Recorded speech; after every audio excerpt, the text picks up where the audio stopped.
Salmos 32, diz assim a palavra de Deus: Bem-aventurado aquele cuja transgressão é perdoada e cujo pecado é coberto.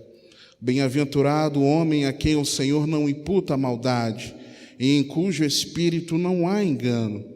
Quando eu guardei silêncio, envelheceram os meus ossos pelo meu bramido em todo dia, porque de dia e de noite a tua mão pesava sobre mim. O meu humor se tornou em sequidão de estio.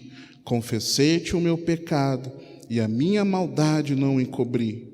Dizia eu: confessarei ao Senhor as minhas transgressões, e tu perdoaste a maldade do meu pecado. Por isso, todo aquele que é santo orará a ti, há tempo de te poder achar, até no transbordar de muitas águas, estas não lhe chegarão. Tu és o lugar em que me escondo, tu me preservas da angústia, tu me cinges de alegres cantos de livramento. Instruir-te-ei e ensinar-te-ei o caminho que deves seguir, guiar-te-ei com os meus olhos. Não sejais como o cavalo, nem como a mula, que não tem entendimento, cuja boca precisa de cabresto e freio, para que não se cheguem a ti. O ímpio tem muitas dores, mas aquele que confia no Senhor, a misericórdia o cercará. Alegrai-vos no Senhor e regozijai-vos vós os justos, e cantai alegremente todos vós que sois retos de coração. Amém? Pode se assentar.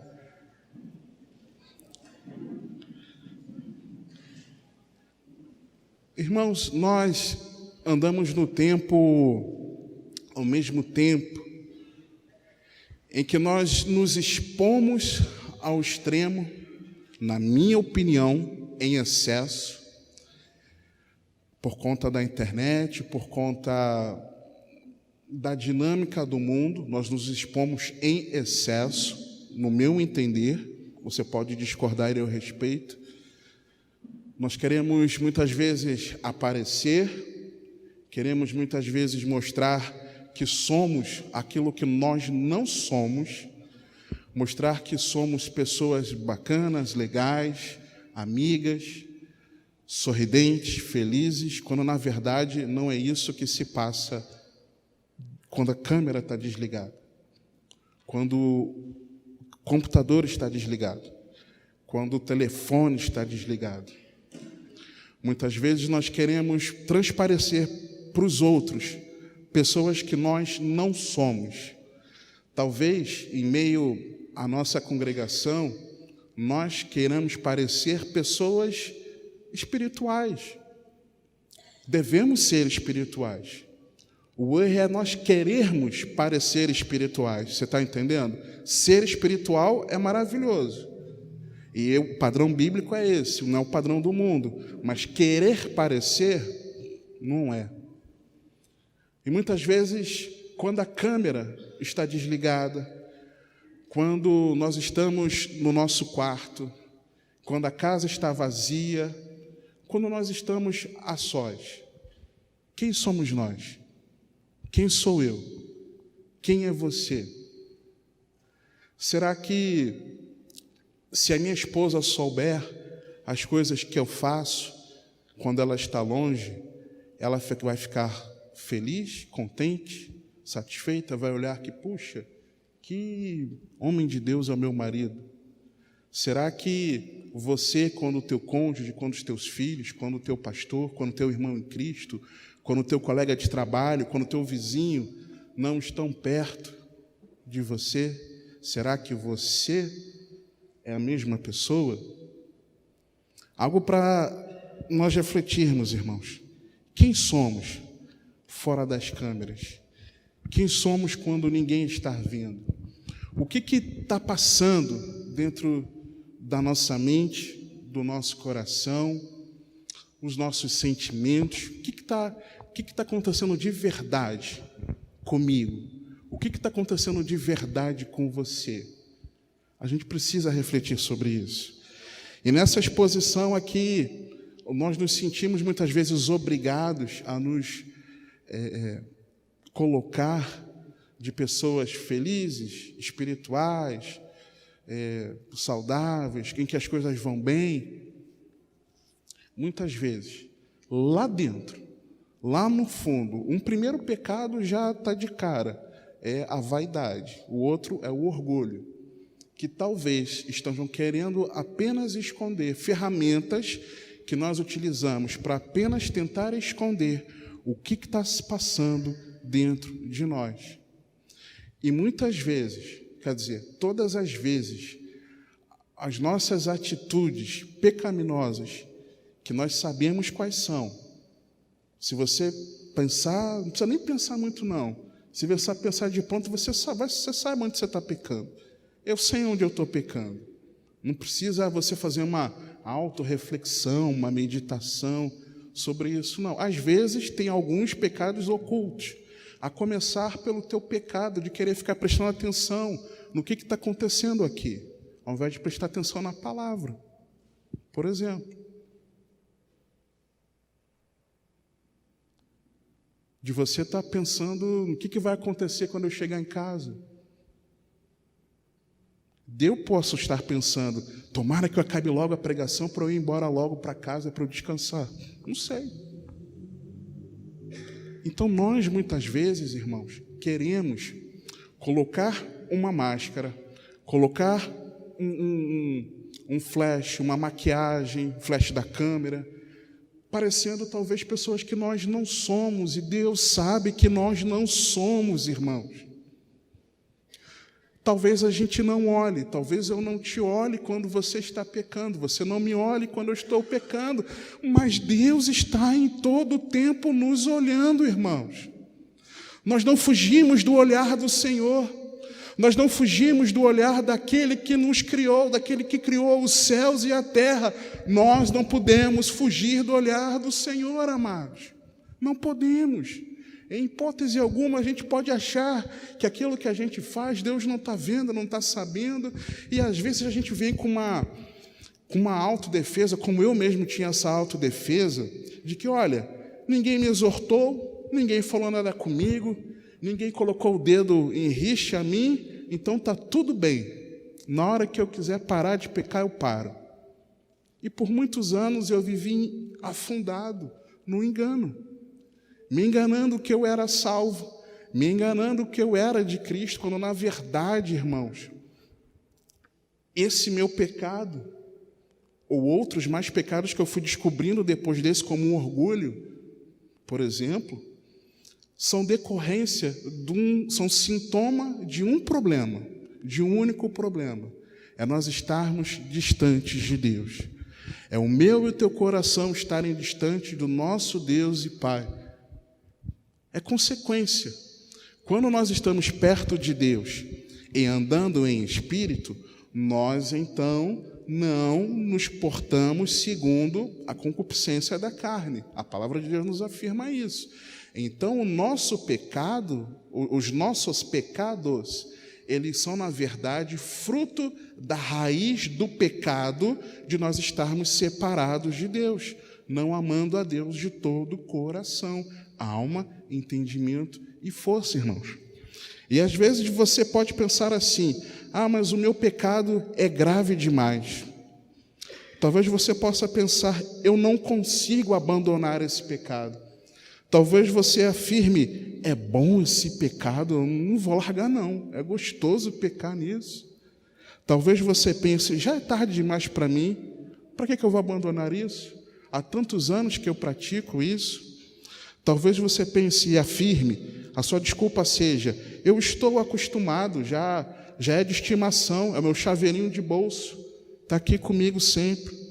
Talvez até você possa afirmar para si mesmo, não tem nada a ver, olha só como é que vários outros irmãos em Cristo fazem. Irmãos, nosso pastor sempre nos alerta aqui, a gente precisa parar de se comparar com os crentes desse século, irmãos. Eu vou contar algo aqui que para mim é maravilhoso. Quando eu vim para cá, nós viemos congregar aqui ano passado, já tem um pouco mais de um ano, eu fiquei maravilhado de voltar a ver, e até numa intensidade interessante, ver adolescentes e jovens que amam a palavra de Deus, e quando estão conversando aí fora, muitas vezes, de que eu passo, ouço, às vezes eu brinco com eles, galera, deixa eu me fazer aqui de jovem também, eu fico no meio deles ali uns segundos, só para dar uma de jovem também, e a conversa deles é da palavra, irmãos. Irmãos, tem adolescente aqui que lê livro de teologia, e eu fiquei assim perplexo, sabe? Então, nós temos algo maravilhoso aqui dentro, e eu posso falar isso dos irmãos, eu posso falar isso dos jovens, posso falar isso dos nossos adolescentes, e é maravilhoso isso, ver essa diferença do que eu via muitas vezes, por muitos últimos anos aí, é outra coisa, é um outro ambiente. E eu posso glorificar ao Senhor por isso. E por conta disso, irmãos, dos mais novos, das crianças que amam a palavra, das crianças que estão sentadas ali prestando atenção, como o nosso pequeno pastor, segundo palavras dele, né, Paulo Arthur, nosso pequeno pastor, está ali, e está o quê? Está na primeira fileira prestando atenção na palavra, irmãos. Sabe? Então, nós temos muitos excelentes, bons exemplos aqui. Muitos excelentes, bons exemplos. Então, o nosso parâmetro tem que ser daqui para mais. Não pode ser o parâmetro daqueles que estão, muitas vezes, eu não vou falar onde, que você sabe.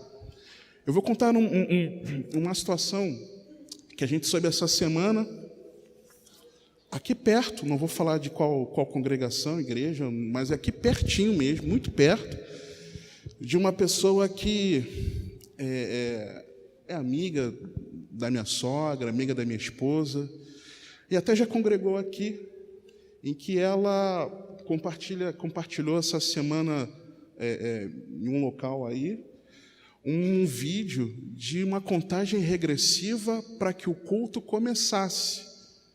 A igreja toda escura, e aqui vamos dizer que fosse aqui, né? Aqui em cima, o cronômetro grandão, na contagem regressiva, ela publicando contagem regressiva para o culto começar.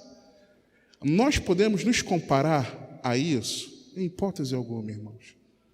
Então, nós precisamos ter esse cuidado não tem nada a ver porque o outro faz. Não, irmãos, a Bíblia ensina isso, a Bíblia embasa isso, a Bíblia, nos dá esse entendimento que podemos agir dessa forma. Não, irmãos. Então, o nosso parâmetro tem que ser a palavra. Então, a nossa desculpa não pode ser não tem nada a ver. Também não pode ser ninguém falou comigo, ninguém falou nada comigo. Isso tudo, irmãos, são desculpas para nós não nos arrependermos. Nós precisamos nos arrepender. Arrependei-vos. Eu preciso me arrepender. Só que o olhar do Senhor, por mais que Ele esteja em todos os lugares, inclusive agora dentro do teu coração, da tua mente, dentro do meu coração, da minha mente, nos sondando, o olhar do Senhor não é um olhar de juízo. O olhar do Senhor não é um olhar de julgamento. Um olhar do Senhor não é um olhar de nos apontar o dedo e dizer que nós estamos errados e esbravejar com a gente e nos colocar e nos punir de forma severa, gravíssima. O olhar de Deus não é dessa forma. Mas nós vamos ver aqui, nesse texto que nós já lemos, que o olhar do Senhor, Ele nos ensina o caminho a que nós devemos andar. Versículo 8, nós lemos isso. E nós vamos ver aqui na palavra como é maravilhoso, e quando eu mergulhei nesse versículo, e no verbo em que o Senhor diz que vai nos ensinar pelos olhos dele, irmãos, eu fiquei maravilhado com o que eu descobri e desconhecia daquilo que o Senhor nos mostra.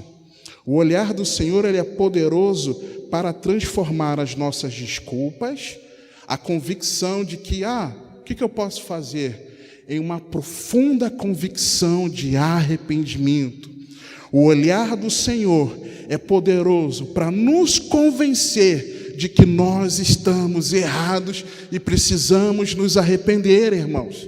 O olhar do Senhor é um olhar de amor que nos convida ao arrependimento. O olhar do Senhor é maravilhoso, que nos mostra na sua palavra por onde nós devemos trilhar. E isso é lindo, irmãos. Nos versículo 1, a palavra diz assim: bem-aventurado aquele cuja, na minha tradução aqui, na minha versão está transgressão, talvez na sua iniquidade, é perdoada e cujo pecado é coberto. A transgressão aí, ou iniquidade, dependendo da tua versão, é a rebelião, é você ter uma lei estabelecida e você ir frontalmente contra essa lei. O versículo 2, bem-aventurado o homem a quem o Senhor não imputa maldade, a depravação moral. Talvez na tua palavra esteja repetido aí iniquidade também. E em cujo espírito não há engano. Então, bem-aventurado, feliz, profundamente feliz, é aquele que recebe o perdão de Deus. O olhar de Deus quer nos conduzir ao arrependimento, à nossa confissão, e assim, quebrantados diante de Deus, nós sermos perdoados. Bem-aventurados aqueles que são perdoados. Talvez o olhar da sociedade te acuse do seu pecado. Talvez o olhar do teu irmão te acuse do seu pecado. Talvez o olhar daquela pessoa seja um olhar de reprovação para você. Por mais que nós estejamos errados, o olhar do Senhor é poderoso para nos levar ao arrependimento. E é isso que nós vamos estudar aqui, é isso que nós vamos entender, irmãos. Romanos 1 e 2, Paulo, na carta aos Romanos, Paulo faz uma referência a esses dois versículos aqui. Eu vou pedir que você abra, por favor, em Romanos, no capítulo 4. Eu preciso investir um pouco de tempo contigo em Romanos 4, para nós vermos isso aqui. Especificamente dos versículos 6 a 8, nós vemos isso. Porém, eu quero ler com você a partir do versículo 1 até o versículo 11 do capítulo 5. Romanos 4, versículo 1. Romanos 4, a partir do versículo 1, e nós leremos até o versículo 11 do capítulo 5. Irmãos. Como disse a minha filha um dia desses aí, ufa, palavra de Deus. Diz assim a palavra de Deus: que diremos, pois, ter alcançado Abraão, nosso pai segundo a carne? Porque se Abraão foi justificado pelas obras, tem de que se gloriar, mas não diante de Deus. Pois que diz a Escritura: creu Abraão em Deus, e isso lhe foi imputado como justiça. Ora, aquele que faz qualquer obra, não lhe é imputado galardão segundo a graça, mas segundo a dívida. Mas aquele que não pratica, mas crê naquele que justifica o ímpio, a sua fé lhe é imputada como justiça. Assim também Davi declara, agora fazendo menção aos versículos 1 e 2 do Salmo 32. Declara: bem-aventurado a quem Deus imputa a justiça sem as obras, dizendo: bem-aventurados aqueles cujas maldades são perdoadas e cujos pecados são cobertos. Bem-aventurado o homem a quem o Senhor não imputa o pecado. Então Paulo faz uma referência clara aí aos primeiros versículos do Salmo 32. Vem, pois, esta bem-aventurança sobre a circuncisão somente ou também sobre a incircuncisão? Porque dizemos que a fé foi imputada como justiça a Abraão. Como lhe foi, pois, imputada? Estando na circuncisão ou na incircuncisão? Não na circuncisão, mas na incircuncisão. Por quê? Porque aqui quando Abraão creu, ele creu antes de ter recebido a direção de Deus para a circuncisão. Versículo 11. E recebeu o sinal da circuncisão, selo da justiça da fé, quando estava na incircuncisão, para que fosse pai de todos os que creem, estando eles também na incircuncisão, a fim de que também a justiça lhes seja imputada, e fosse pai da circuncisão daqueles que não somente são da circuncisão, mas que também andam nas pisadas daquela fé que teve nosso pai Abraão, que tivera na incircuncisão. Porque a promessa de que havia de ser herdeiro do mundo não foi feita pela lei a Abraão ou a sua posteridade, mas pela justiça da fé. Porque se os que são da lei são herdeiros, logo a fé é vã e a promessa é aniquilada. Porque a lei opera a ira, porque onde não há lei, também não há transgressão. Portanto, é pela fé para que seja segundo a graça, a fim de que a promessa seja firme a toda a posteridade, não somente a que é da lei, mas também a que é da fé que teve Abraão, o qual é pai de todos nós. Como está escrito, por pai de muitas nações te constituí. Isso fala inclusive de nós. Perante aquele no qual creu, a saber, Deus, o qual vivifica os mortos e chama as coisas que não são, como se já fossem, o qual em esperança creu contra a esperança, tanto que ele tornou-se pai de muitas nações, conforme o que lhe fora dito, assim será a tua descendência. E a promessa sobre, um parênteses aqui, irmãos, a promessa sobre a descendência de Abraão não são os seus descendentes naturais, não é o povo de Israel, é a descendência Jesus Cristo.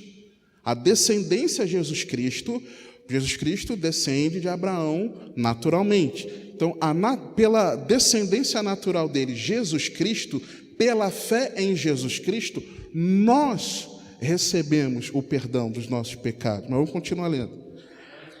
Versículo 19. E não enfraquecendo na fé, não atentou para o seu próprio corpo já amortecido, pois era já de quase 100 anos, nem tampouco para o amortecimento do ventre de Sara, e não duvidou da promessa de Deus por incredulidade, mas foi fortificado na fé, dando glória a Deus. Irmãos, quando nós cremos que Deus é poderoso para transformar aquela realidade, a nossa fé nos fortalece, irmãos. Se você tem a palavra de Deus que diz que se você se arrepender, se você tiver um coração quebrantado, você se arrepender, confessar diante de Deus, você é perdoado dos teus pecados, Deus não se lembra mais, e isso precisa te fortalecer a minha e a tua fé de que nós somos perdoados no Senhor. Isso precisa ser alimento para nós. Isso precisa nos fortalecer, irmãos. A promessa que nós temos, que Jesus vai buscar a sua igreja, buscar aqueles que são seus, isso precisa me fortalecer, isso precisa te fortalecer. E esse exemplo nós tivemos de Abraão, irmãos. Versículo 21. E estando certíssimo de que o que ele tinha prometido também, também era poderoso para o fazer. Assim isto lhe foi também imputado como justiça. Ora, não só por causa dele está escrito que ele fosse tomado em conta, mas também por nós, a quem será tomado em conta, os que cremos naquele que dentre os mortos ressuscitou a Jesus nosso Senhor, o qual por nossos pecados foi entregue e ressuscitou para nossa justificação.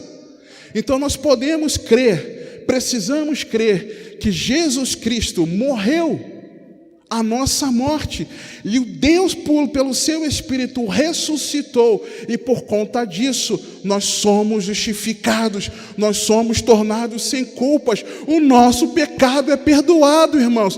Bem-aventurado aquele cujos pecados são perdoados.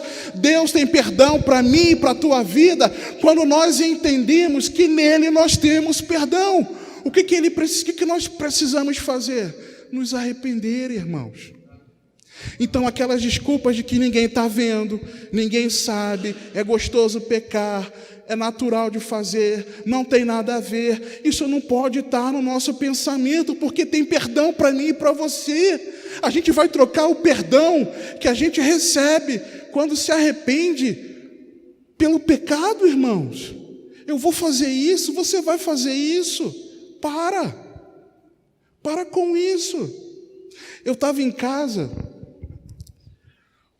à tarde, e aí pensando na palavra, e o Senhor começou a falar algumas coisas comigo, e na real eu não gosto disso, porque eu não gosto, mas o Senhor ele começou a falar algumas coisas sobre pessoas que estariam aqui hoje, agora, nesse momento. O Senhor começou a falar comigo de pessoas que nesse momento estão com raiva do pastor. O Senhor me falava de pessoas que estão desistindo quase da sua família e estão se perguntando: por que eu tenho essa família?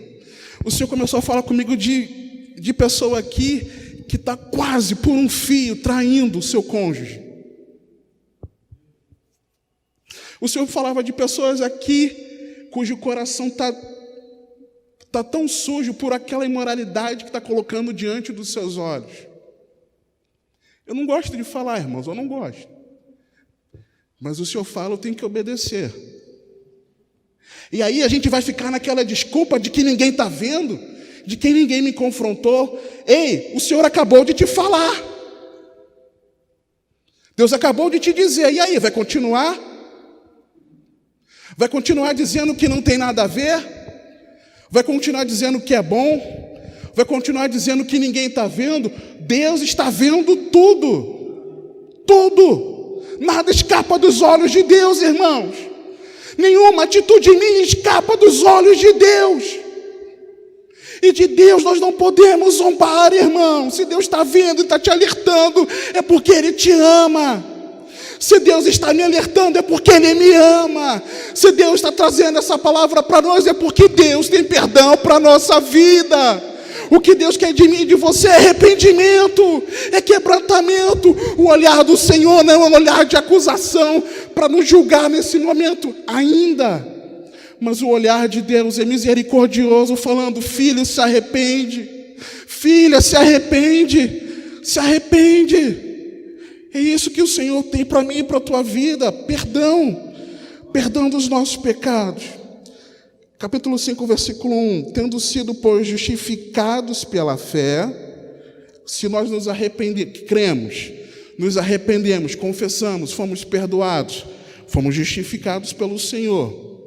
Tendo sido, pois, justificados, tornados sem culpa, pela fé, temos paz com Deus. A ira de Deus foi desviada de nós. A ira de Deus que vai se revelar a esse mundo no final dos tempos, para todo aquele que não crê no nome do Filho unigênito. Sobre esse a ira de Deus permanece. A ira de Deus foi desviada de nós, se fomos justificados porque cremos, nos arrependemos. Se assim aconteceu, temos paz com Deus, por nosso Senhor Jesus Cristo. Versículo 2. Pelo qual também temos entrada pela fé a esta graça, na qual estamos firmes e nos gloriamos na esperança da glória de Deus. E não somente isso, mas também nos gloriamos nas tribulações. Aí o crente já vira casca grossa, se quebrantou, se arrependeu, procura andar na presença de Deus, casca grossa. Nos gloriamos nas tribulações, sabendo que a tribulação produz a paciência, e a paciência a experiência a esperança. E a esperança não traz confusão, porquanto o amor de Deus está derramado em nossos corações, pelo Espírito Santo que nos foi dado. O amor de Deus foi derramado em meu coração e no seu coração. O amor de Deus será derramado no meu coração e no seu coração. O amor de Deus está no tempo presente. Nesse momento, o amor de Deus está nos nossos corações. O amor de Deus está, não é algo que Deus vai dar no futuro, não é algo que Deus tirou no momento, hoje, presente. O amor de Deus é revelado sobre a minha e tua vida. E o que a gente vai fazer com isso, irmãos? O que a gente vai fazer com esse amor que está nos nossos corações?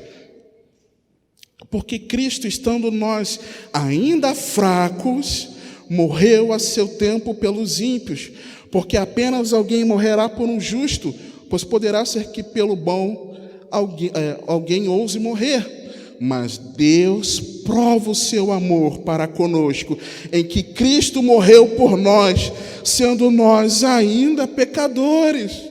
Jesus morreu naquela cruz sabendo o pecado pelo qual a gente ia trilhar, caminhar. E mesmo assim ele foi até o final, irmãos. E mesmo assim ele se entregou por mim e por você, quando nós ainda éramos pecadores. Logo muito mais agora, tendo sido justificados pelo seu sangue, seremos salvos por ele, salvos da ira. Porque se nós, sendo inimigos, fomos reconciliados com Deus pela morte de seu Filho, muito mais, tendo sido já reconciliados, seremos salvos pela sua vida. E não somente isto, mas também nos gloriamos em Deus, por nosso Senhor Jesus Cristo, pelo qual agora alcançamos a reconciliação. Os versículos 1 e 2 de Salmos 32 que nós lemos, está falando disso aqui, irmãos. É o perdão que Deus tem para mim, para você, quando nós não fingimos que não é com a gente, mas quando a gente entende, que olha para dentro de nós mesmos e entendemos que precisamos nos arrepender dos nossos pecados.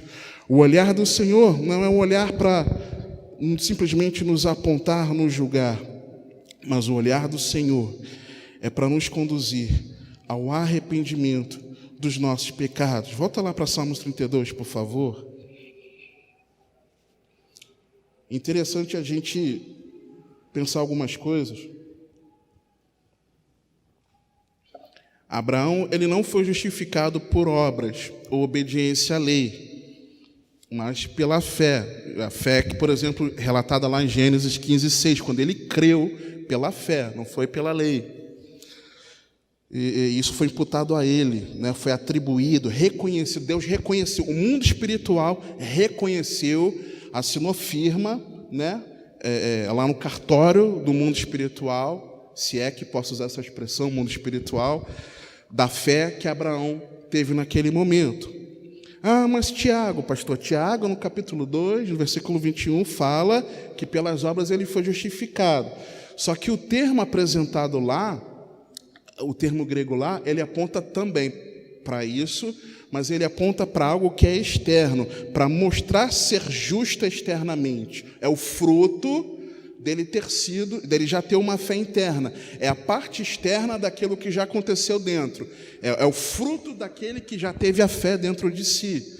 E aí, irmãos, essa que é a jogada.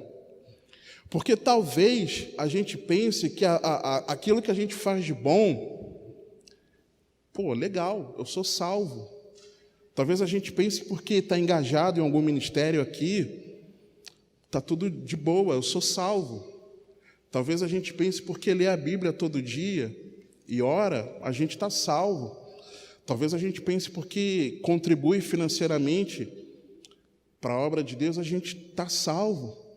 Talvez a gente pense que por exercitar algumas obras, atitudes boas em relação a outras pessoas, nós estamos salvos. Quando na verdade isso não é fruto. Fruto deveria ser, quando na verdade pode ser que isso não seja fruto. Como assim?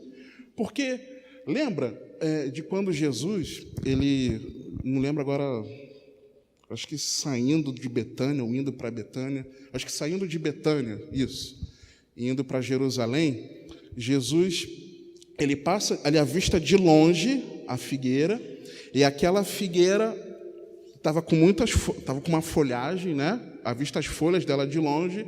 Jesus estava com fome, vai até ela e identifica que ela não tinha fruto. E Jesus fica aborrecido, chateado e amaldiçoa aquela árvore. E aí depois, quando os discípulos e Jesus voltam de Jerusalém, os discípulos veem que aquela árvore tinha morrido, tinha secado, até a raiz. E aí é claro que Jesus usa uma aplicação ali para eles da fé. Mas por que Jesus amaldiçoou aquela árvore? Amaldiçoou porque aquela árvore era para ter dado fruto e não folha. Quando uma figueira tem a sua folhagem, é porque ela já teve o fruto antes. Primeiro é o fruto para depois as folhas. Ela estava exibindo uma folha e não tinha fruto. Então, talvez, irmãos, e é isso, claro, isso aponta para Israel, para o povo de Deus, etc. Talvez nós estejamos assim. Talvez aquilo que a gente pense que é fruto, não é fruto, é folha. E não é fruto. A fé é a raiz que produz frutos. Se eu estou produzindo folhagem, na nossa linguagem popular, espuma, e não fruto, é sinal de que eu não tenho raiz. É sinal de que realmente eu não tive fé. É sinal de que de verdade eu não me arrependi dos meus pecados. Para a gente refletir isso. Para a gente refletir. E aí eu quero pular alguns versículos, pular para o versículo 8. Depois eu vou voltar para alguns anteriores. Que o Senhor me ajude. Versículo 8. Diz assim a palavra de Deus de Salmos 32. Instruir-te-ei e ensinar-te-ei o caminho que deves seguir. Guiar-te-ei com os meus olhos. Talvez na tua versão, na parte B, fale assim: sob as minhas vistas, te darei conselho. Talvez a tua versão fale dessa forma. E aí, irmãos, me bateu a curiosidade de procurar o que significa o verbo ensinar-te-ei, de ensinar-te-ei o caminho que deve seguir. Eu tive essa curiosidade, eu fui procurar e eu descobri algo assim que para mim foi maravilhoso. Ensinar-te-ei, aí, ou ensinarei, dependendo da tua versão, é o termo hebraico yara. Isso aqui não é aula, mas é só para você entender como é que isso descortina na nossa vida, Deus nos guiando, como é que Deus vai nos guiar com o seu olhar? Como é que sob as vistas de Deus, Ele nos vai dar conselho? Ele vai nos guiar, vai nos dar a direção, a instrução, instruir-te-ei, né? Guiar-te-ei com os meus olhos, ou, segundo a tua versão, pode estar sob as minhas vistas, eu te darei conselho. De que forma? Você vai ver aqui comigo. É o termo hebraico, yara, que significa atirar em linha reta. Como se você pegasse uma pedrinha e atirasse ela em linha reta.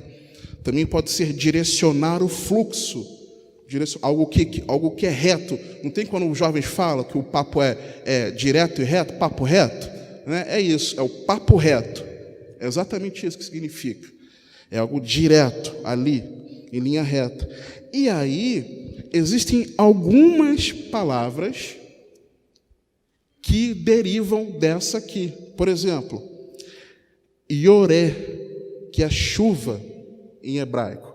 Então, a chuva também é algo que vem reto, vem reto, desce reto. Então, a chuva também, ela deriva disso.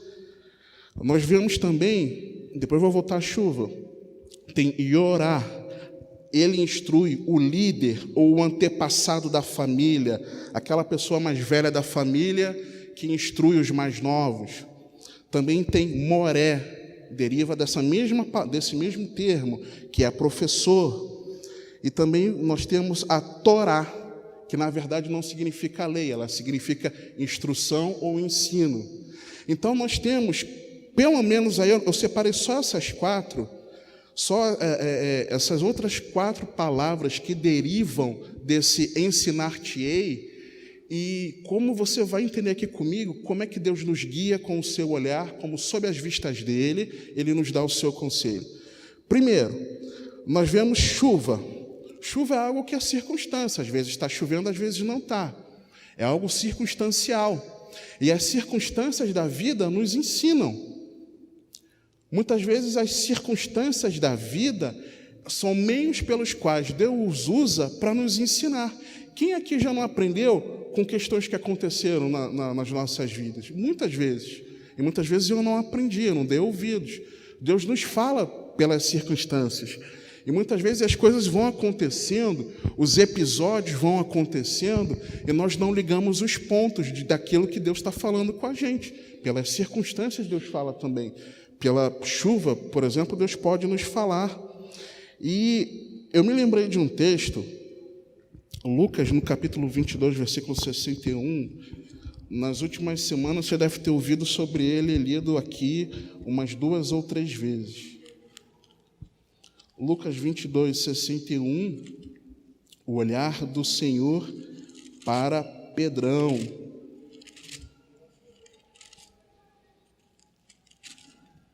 Lucas 22, a partir do 60. E Pedro disse: Homem, não sei o que dizes. E logo estando ele ainda a falar, cantou o galo. E virando-se o Senhor, olhou para Pedro, e Pedro lembrou-se da palavra do Senhor, como lhe havia dito: antes que o galo cante, hoje me negarás 3 vezes. Então, a circunstância do canto do galo ensinou a Pedro. Quando Jesus olhou para Pedro, não foi um olhar de acusação, de julgamento, mas foi um olhar para lembrar: ô, Pedrão, estou aqui ainda. Estou aqui, lembra, estou aqui. Não esquece não, te falei, mas eu estou aqui. Pedro, ele se lembrou, pelo olhar de Cristo, da circunstância do galo cantar. Então, quando o galo cantou, a circunstância do galo cantar ensinou Pedro que ele não deveria ter negado a Jesus. Então, as circunstâncias que acontecem na nossa vida também são formas de que, com o olhar do Senhor, Ele nos mostrar o caminho pelo qual nós devemos andar. Deus usa as circunstâncias. Nós vemos também, em relação a instrução de orar, por exemplo, né? O líder ou o antepassado da família, muitas vezes nós ignoramos que no ambiente familiar o Senhor quer nos direcionar. Muitas vezes, através da nossa família, Deus quer nos instruir. Muitas vezes, através dos nossos filhos, dos nossos pais, dos cônjuges, dos responsáveis sobre nós, dos avós, tios, Deus, Ele quer nos trazer instrução. Como o Iorá aqui, o líder, o antepassado da família. E eu me lembro de um ambiente dentro de uma casa em que o Senhor, Ele ensinou um homem. Ainda, Lucas, no capítulo 19, volta só um pouquinho. Zaqueu, ele foi alguém que foi alcançado pelo olhar do Senhor. E é pelo olhar do Senhor, ele dentro do seu lar, viveu uma transformação na sua vida. Versículo 5 de Lucas 19 diz assim a palavra de Deus: E quando chegou àquele lugar, olhando para cima, viu e disse-lhe: Zaqueu, desce depressa, porque hoje me convém pousar em tua casa. A instrução para a conversão de Zaqueu viria dentro do seu lar, viria dentro da sua casa. E muitas vezes Deus está nos guiando pelo seu olhar através dos conselhos dentro da nossa família, dentro da nossa casa. E é lá que muitas vezes já estamos dizendo: está errado, filho, eu já te falei, filho, eu já te falei, filho, eu já te falei. Não. Então vou te mostrar aqui na Bíblia. Abre aqui comigo Êxodo, capítulo 20. Aqui, vou ler para você e vou te mostrar onde está escrito. Ufa, palavra de Deus. Porque a instrução muitas vezes vem dentro da nossa casa e nós ignoramos. Muitas vezes a esposa falando, e nós, maridos, muitas vezes somos orgulhosos. Pô, eu sou um homem. Deus vai falar com a minha esposa, vai me corrigir pela minha esposa. Eu sou um homem orgulhoso. Ser orgulhoso. Eu sou orgulhoso, porque Deus usa as mulheres, as esposas, para nos corrigirem. As esposas também às vezes são orgulhosas, porque Deus usa também o marido para corrigir. Os pais também são orgulhosos, porque Deus às vezes usa os filhos para nos corrigir, irmãos. Os filhos eu nem falo, não consigo nem expressar, porque eu, como filho, muitas vezes não quis ouvir a instrução dos meus pais. Então, o ambiente familiar é um ambiente natural pelo qual Deus nos instrui. É como o Iorá, o líder ou antepassado da família, o nosso círculo de convivência. Você está entendendo? Então, o termo ensinar-te-ei, ele se desdobra para tudo isso, irmãos. Eu fiquei assim, de cara quando eu vi isso. Outro, Marcos, no capítulo 10, nós vamos ver um camarada que ele se referiu ao seu moré, mas ele não deu ouvidos ao seu moré. E o seu moré olhou para ele e o amou. E ele não deu ouvidos para isso. Marcos 10, 21. A partir do 17. E pondo-se a caminho, correu para ele um homem, o qual se ajoelhou diante dele e lhe perguntou: Bom mestre, que farei para herdar a vida eterna? E Jesus lhe disse: Por que me chamas bom? Ninguém é bom, senão um, que é Deus. Tu sabes os mandamentos: não adulterarás, não matarás, não furtarás, não dirás falso testemunho, não defraudarás alguém, honra a teu pai e a tua mãe. Ele, porém, respondendo-lhe, lhe disse: Mestre, tudo isto tenho guardado desde a minha mocidade. E Jesus, olhando para ele, o amou e lhe disse: Falta-te uma coisa. Vai, vende tudo quanto tens e dá aos pobres, e terás um tesouro no céu. E vem, toma a tua cruz e segue-me. Mas ele, pesaroso desta palavra, retirou-se triste, porque possuía muitas propriedades.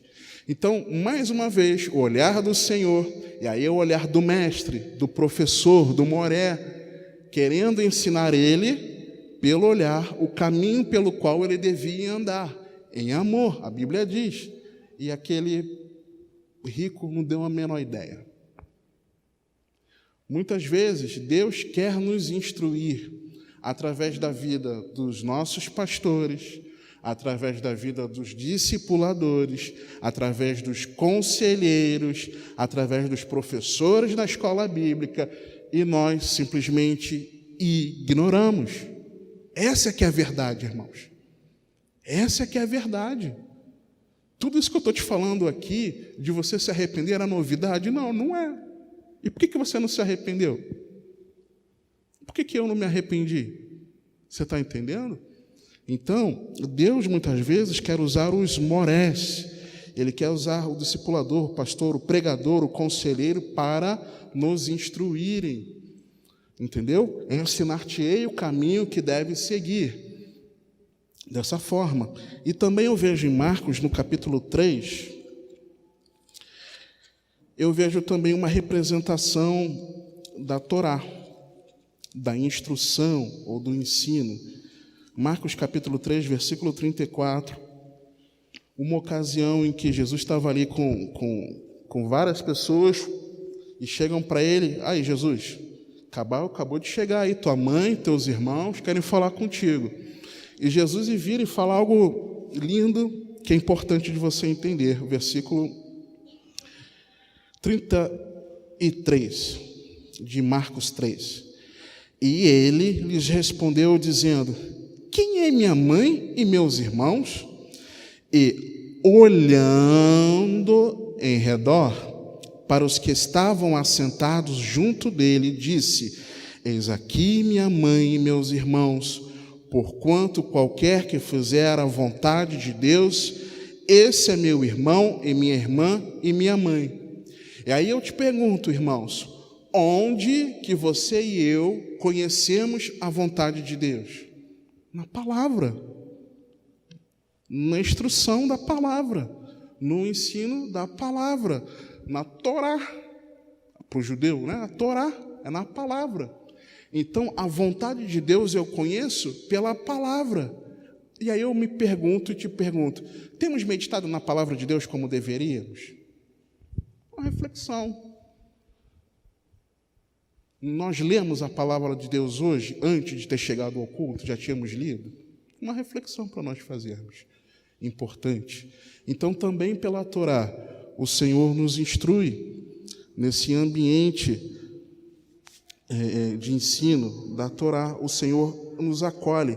Mas todos esses olhares que eu falei com você aqui, um olhar de constrangimento ao arrependimento, com Pedro, um olhar que convida para uma transformação, Zaqueu, um olhar que ama com o rico e um olhar que acolhe com esses que ele considerou aqui como sua família. Nenhum deles foi um olhar de vou te lançar no inferno, mas todos foram um olhar de amor daquele que nos convida a uma transformação de vida. E aí, meus irmãos, como que nós podemos fazer? Vamos voltar para Salmo 32, por favor. Como nós podemos fazer? Eis a questão. Como nós seremos aqueles guiados pelo Senhor, pela instrução de Deus? O versículo 5 nos mostra isso. Mas antes, deixa eu só comentar o versículo 3 com você. Ele diz assim aqui: quando eu guardei silêncio, envelheceram os meus ossos pelo meu bramido em todo dia. É interessante você prestar atenção nisso aqui, irmãos. Muitas vezes eu confundi esse versículo aqui. A Bíblia está escrita assim na Bíblia: quando eu guardei silêncio, envelheceram os meus ossos pelo meu bramido. Os ossos não envelheceram porque ele não tinha confessado o pecado. E muitas vezes eu entendia isso aqui, porque eu não confessei o pecado, então os meus ossos envelheceram. Não!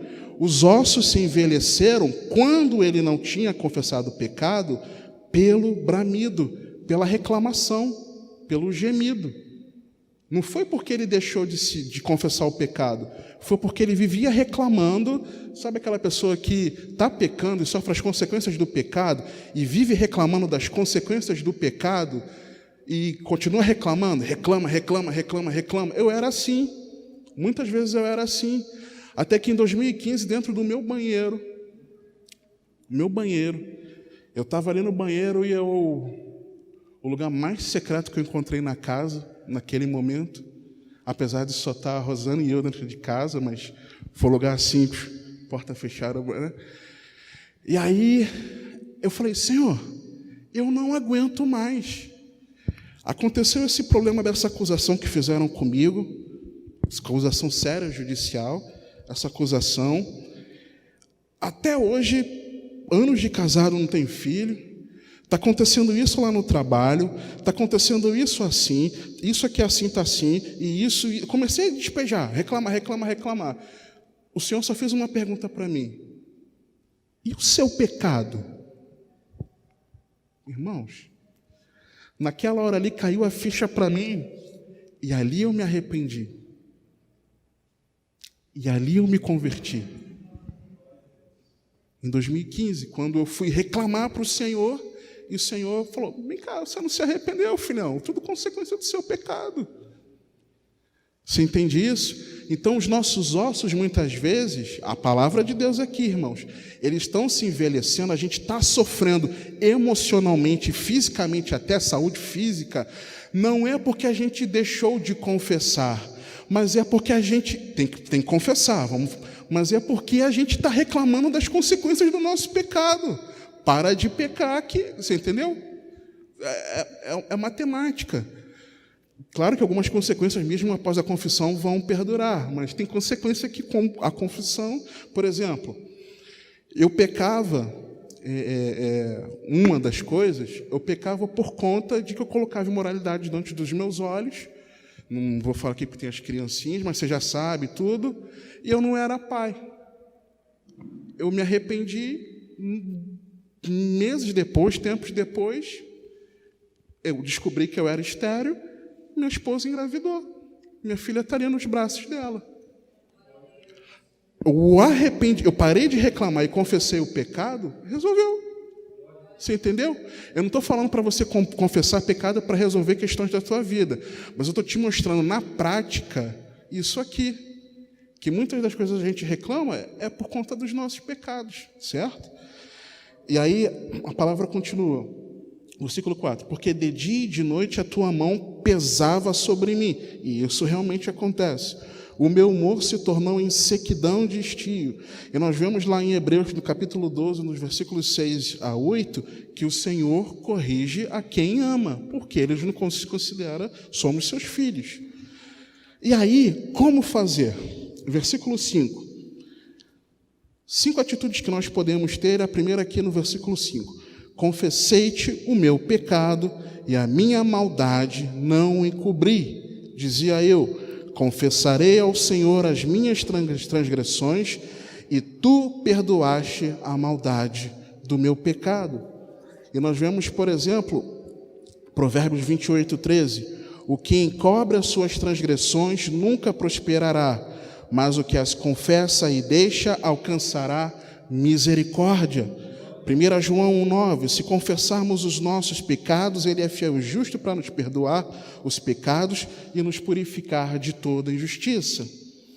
Versículo 6: por isso todo aquele que é santo vai fazer o quê? Orará a ti.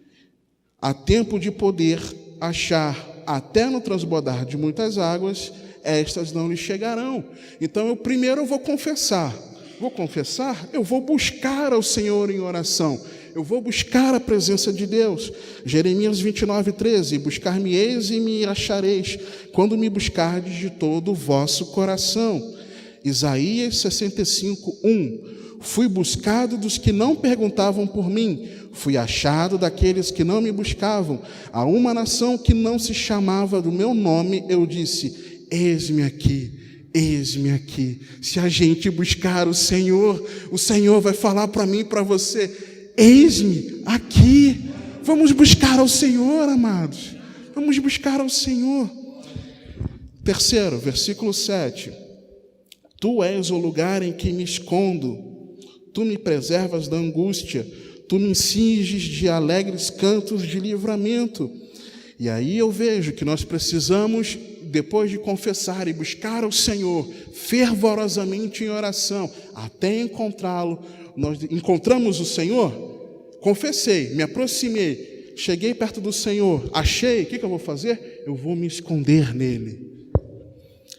Salmo 91:1: aquele que habita no esconderijo do Altíssimo, à sombra do Onipotente descansará.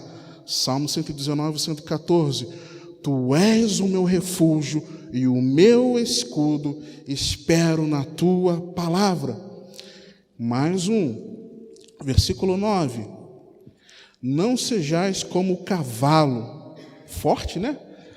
Nem como a mula. Isso porque você não deve se lembrar daquele texto que o Senhor fala: eu vou jogar cocô em você. Depois você lê na palavra que você vai ver. Vou te dar uma dica, dos profetas. Não sejais como o cavalo, nem como a mula, que não tem entendimento, cuja boca precisa de cabresto e freio para que não se cheguem a ti. O que nós precisamos fazer? Dar ouvidos aos conselhos de Deus. Deus não vai nos guiar pela palavra, nós devemos dar ouvidos e não fazer como Provérbios 15, versículo 31 e 32. Os ouvidos que atendem à repreensão da vida farão a sua morada no meio dos sábios. O que rejeita a instrução menospreza a própria alma, mas o que escuta a repreensão adquire entendimento. Quem rejeita a instrução menospreza a sua alma. Então é como cavalo e mula, que não tem entendimento. Quem rejeita a instrução da palavra não ama a sua alma. Se você não ama a sua alma, para onde vai a sua alma no final da sua vida terrena? Se você não ama a sua alma, para o inferno. É simples. Se você menospreza a sua alma porque você não valoriza a instrução, é isso que vai acontecer. E em último, versículo 10: o ímpio tem muitas dores, mas aquele que confia no Senhor, a misericórdia o cercará. Hebreus capítulo 4, versículo 16 nos diz assim: cheguemos, pois, com confiança ao trono da graça, para que, não o trono do julgamento, da graça, para que possamos alcançar misericórdia e achar graça, a fim de sermos ajudados em tempo oportuno. Se confiarmos no Senhor e chegarmos diante dele com o coração quebrantado, nós vamos encontrar a misericórdia de Deus. E por isso, irmãos, nós podemos fazer como no versículo 11: alegrai-vos no Senhor e regozijai-vos, ó justos, e cantai alegremente, todos vós que sois retos de coração. Amém? Que nós sejamos retos de coração, que nós nos arrependamos de todos os nossos pecados, confessemos ao Senhor, porque no Senhor nós vamos encontrar perdão para as nossas vidas. Amém? Vamos orar, irmãos. Eu quero orar com você nessa noite. Aleluia. Pai bendito, santo. Paizinho, quero te louvar, Senhor, porque o Senhor não desiste de nós. Deus, eu quero te agradecer, Pai, porque o Senhor tem perdão para as nossas vidas. Não importa, Pai, as desculpas que estejam nos nossos lábios, enraizadas nas nossas mentes e enraizadas nos nossos corações. A Tua palavra nos ensina que o Senhor quer nos guiar pelos Teus olhos, Senhor. E o Teu olhar não é um olhar de condenação. O Teu olhar não é um olhar de juízo, Pai, mas o Teu olhar nos constrange ao arrependimento, Pai. Pai, por misericórdia, perdoa-nos, Senhor, nessa noite. Nós queremos chegar a Ti com o coração sincero, quebrantado, Pai. Bem-aventurados aqueles que têm os seus pecados perdoados, a quem sua iniquidade não é imputada. Pai, nós cremos em Jesus Cristo como nosso Senhor e Salvador, único, pessoal, para sempre. E reconhecemos a obra, Pai, que Ele fez por nós. Reconhecemos o Seu sacrifício, Pai. Reconhecemos que Ele morreu a nossa morte. Nós reconhecemos que o Teu amor é derramado em nossos corações e Ele está em nossos corações. Nós queremos corresponder ao Teu amor, Te amando, Senhor. E a Tua palavra nos ensina a forma de Te amar, que é guardando os Teus mandamentos, é seguindo a Tua instrução, é seguindo o Teu conselho, Pai. Nos ajuda, Pai, a enxergar os nossos pecados, a não sermos orgulhosos, vaidosos, achando que o Senhor não está vendo o que está acontecendo, Pai, no nosso íntimo, quando nós sabemos que Tu sabes, ó Pai. Nada foge do Teu olhar, Paizinho, perdoa-nos, perdoa-nos. Nos ensina, Pai, a valorizar a instrução que o Senhor nos dá pelas circunstâncias, como o galo que o Senhor fez cantar, Pai, diante de Pedro ao negar a Ti. Nos ajuda, Senhor, a enxergar, Senhor, que podemos e devemos, ó Pai, ouvir o Teu conselho, a Tua instrução que vem dentro do nosso lar, Pai, por meio dos nossos filhos, pais, cônjuges. Ah, Paizinho, assim como a instrução para a salvação de Zaqueu veio dentro da sua casa, quando o Senhor olhou para ele que estava em cima daquela árvore. Pai, nos ensina a entender que a instrução vem também por aqueles que o Senhor tem colocado diante de nós, para nos instruir como os nossos pastores, como os discipuladores, como os responsáveis pelos ministérios ao qual nós participamos, pelos conselheiros que o Senhor coloca ao nosso lado, pelos pregadores da Tua palavra. Pai, nos ensina a não sermos orgulhosos, a reconhecer isso e dar valor, ó Pai, aquilo que o Senhor tem falado através dos Teus servos, ó Pai. Em nome de Jesus, que nós possamos entender isso. Aquele rico não entendeu nada. Aquele rico reconheceu que Tu era mestre, Senhor. Tu eras o mestre. Mas ele não entendeu que ele precisava abrir mão daquilo que o prendia, Pai, essa vida terrena. E mesmo reconhecendo que tinha um professor, não ouviu o ensino do seu professor mesmo com um olhar de amor. Ah, Pai, nos ensina a entender que na Tua palavra nós temos instrução, ensino. E assim nós aprendemos como fazer a Tua vontade. E o Senhor nos revelou na Tua palavra, olhando para aquele povo ao redor, de que aqueles ali que faziam a Tua vontade, esses é que faziam parte da família. Senhor, nos ajuda a enxergar na Tua palavra, Pai, na nossa meditação diária, na nossa leitura diária, a instrução que o Senhor tem para nós, para nos guiar, porque assim também o Senhor está nos olhando. Pai, nós confessamos a Ti, queremos Te buscar em oração de todo o coração, queremos, Senhor, glorificar o Teu nome, Senhor, porque o Senhor tem permitido que nós nos acheguemos a Ti, e quando nós buscarmos a Ti, Pai, o Senhor vai dizer para nós: eis-me aqui. Pai, que cada irmão meu, que eu, no nosso momento de busca a Ti, Pai, possamos sentir a Tua presença, mergulhar na Tua presença, Te encontrar, Pai. E mesmo se no momento nós não sentirmos a Tua presença, Pai, que a nossa fé tenha a convicção de que o Senhor está ouvindo a nossa oração.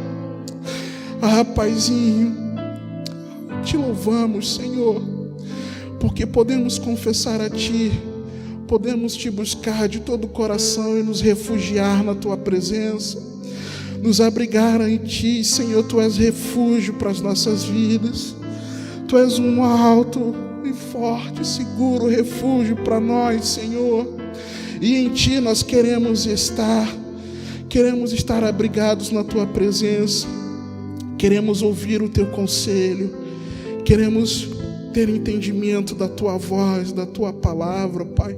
Não queremos ser cavalos nem mulas, não, Senhor. Nós queremos, Senhor, seguir todo o Teu conselho, Paizinho. Nos ajuda a dar ouvidos à Tua palavra. Nos ajuda, Senhor, a confiar em Ti. Confiar em Ti, que quando com o coração quebrantado, arrependido, o Senhor tem perdão para nós. O Senhor tem perdão para nós. Aleluia, Senhor. É assim, Pai, nós queremos Te confessar os nossos pecados, reconhecer que temos errado e Te pedir ajuda para que nós possamos ouvir e enxergar por onde o Senhor já tem nos guiado, Senhor. E se temos muitas vezes sofrido como consequência dos nossos pecados, que nós não venhamos a reclamar,